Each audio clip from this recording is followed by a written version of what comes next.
Fala galera, sejam bem-vindos mais uma vez ao canal da Igreja Adventista Central do Aeroporto, para hoje juntos estudarmos o capítulo 17 e 18 do livro de Atos no nosso quadro Bíblia Resumida.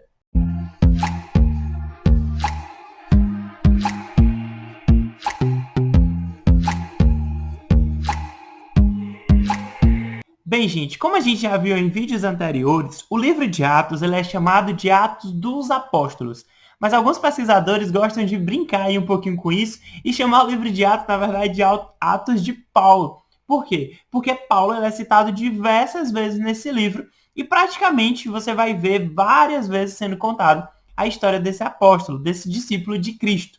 Além disso, Paulo ele passou por diversas provações e ele também passou por diversas viagens missionárias. A gente viu no nosso capítulo anterior que Paulo ele passou por problemas muito grandes junto com seu parceiro, que era Silas. Eles foram presos, mas Deus foi lá e deu um jeito de soltá-los da prisão.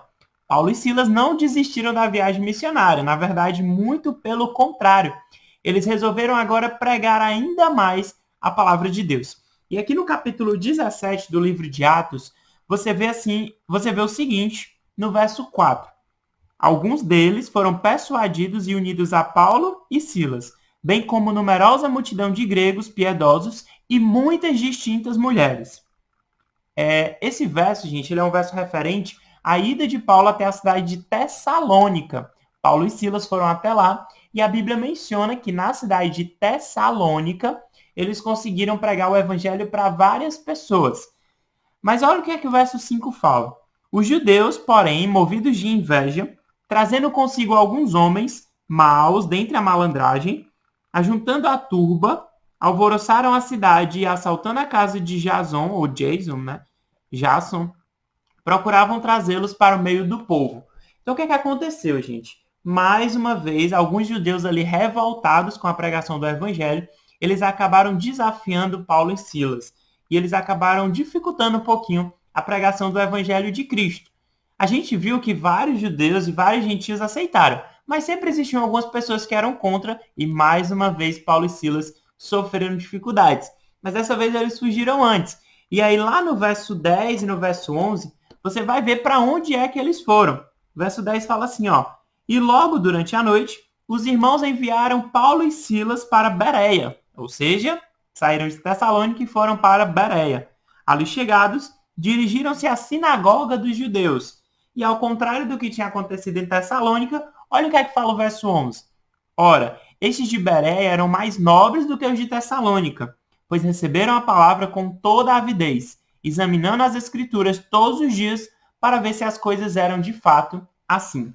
Ou seja, os judeus da cidade de Bereia, eles aceitaram muito bem o convite que Paulo tinha feito a eles. E eles passaram a investigar as escrituras e entender que Cristo era de fato o Messias que eles tanto aguardavam. Acontece que aqui nesse mesmo capítulo, a gente vai ver que alguns judeus saíram de Tessalônica e foram agora para Bereia para novamente perseguir Paulo e Silas.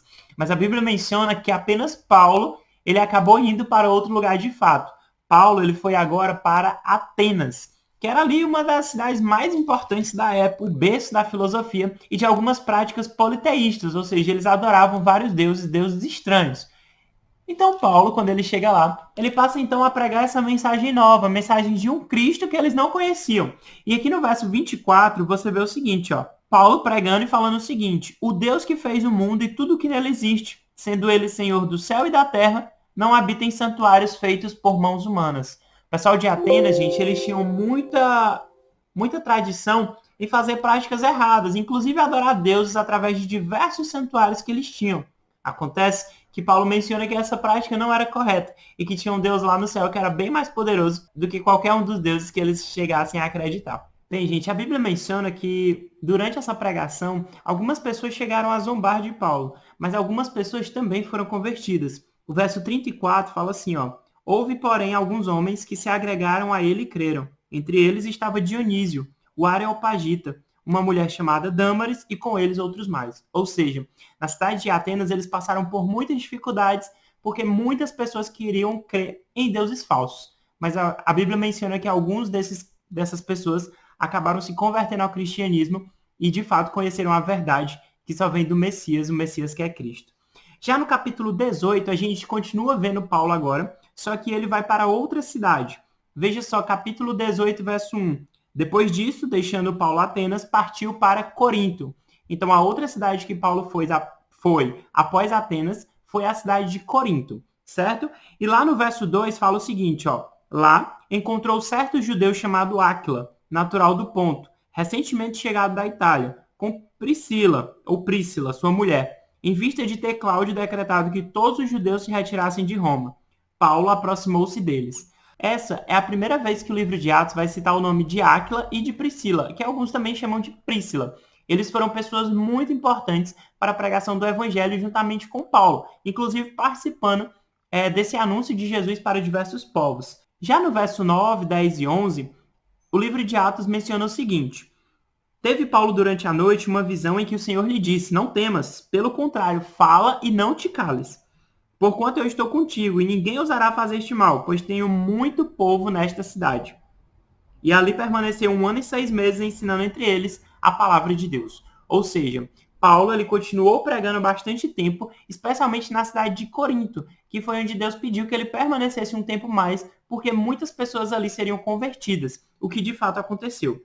Além disso, gente, novamente, Paulo ele sofre várias e várias acusações, inclusive com alguns judeus querendo levar ele para a corte, para ser julgado em tribunais. Mas Galho ele intercede por Paulo e dá meio que uma carta branca para o cristianismo. Galho era uma autoridade ali da época, uma autoridade jurídica, e ele fala agora que Paulo poderia pregar o seu cristianismo porque Galho não tinha nada a ver com aquilo. E os judeus, de certa forma, ficaram muito enfurecidos, mas Paulo ele continuou pregando o evangelho. Lá no verso 24, a gente vê a entrada de outro rapaz aqui na história, que é qual? A segunda viagem de Paulo ela tinha acabado e agora ia se iniciar a terceira. E aí surge um nome bem interessante, que é o nome de... Verso 24. Nesse meio tempo, chegou a Éfeso um judeu, natural de Alexandria, chamado Apolo, homem eloquente e poderoso nas escrituras. Então, Apolo foi outra pessoa que entrou aqui para o ramo de amigos de Paulo, alguém que foi muito importante também na pregação do evangelho e que quando chegou conhecia muito pouco, mas a Bíblia vai mencionar lá na frente alguns trechos a mais sobre esse cristão que foi tão importante também no livro de Atos. Então esse é o nosso Bíblia Resumida de hoje. Fiquem com Deus, assistam os nossos próximos vídeos. Valeu, galera!